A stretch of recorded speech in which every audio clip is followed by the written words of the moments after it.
It's an emotional roller coaster, like life is, as we know. But parenting has higher highs and lower lows than any other ride I've ever been on.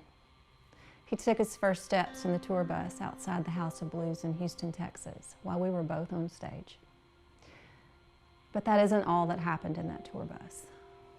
A few months after he started to walk, it was August 2011, I was standing up with him watching 60 Minutes in the front lounge when a feature about a teenage gospel choir came on.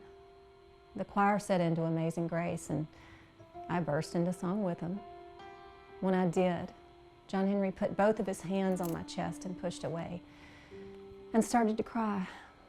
And I knew it was an emotional cry. It was as if it was just too much for him to process and was overwhelming. I didn't know what had happened that day, but I recognize that moment now as the beginning of starting to know that something definitely had happened to him. I tried everything I could think of to bring him back. Several times each day, I practiced with him the words he had learned, even more than I had before.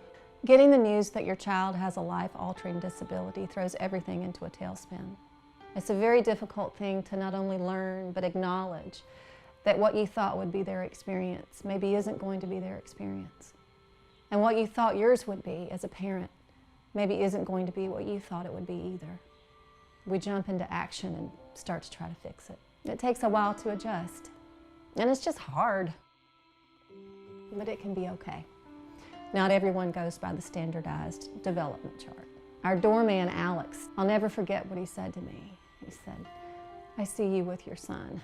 I saw boys like him in my home country. When he is 12 or 13, he will be fine." I just nodded my head and said, "I hope so," and got into the elevator where I promptly burst into tears. Where's the line between fine and not fine, and who decides where it lies? Everyone has idiosyncrasies and issues. Our special needs children are more extreme. And I understand why we need to label, and that's to know what services to provide out of the ones that are available. But the categorizations of people aren't necessarily accurate or fair. We all have our things.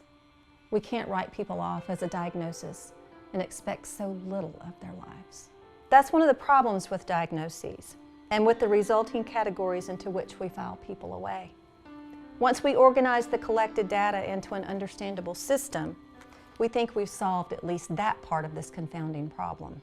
Some days you think you can't do it all yet again. You fall asleep at the end of the day, if you're lucky, feeling like you've been run over from all the constant doing, checking, worrying, thinking, trying to constantly engage so everyone stays present.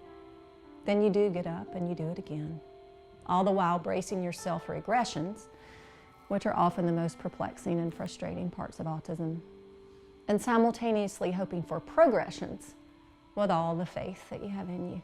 Seemingly small things that a lot of people take for granted are huge achievements for us. It's all perspective. What one parent may see as mundane may be extraordinary to another.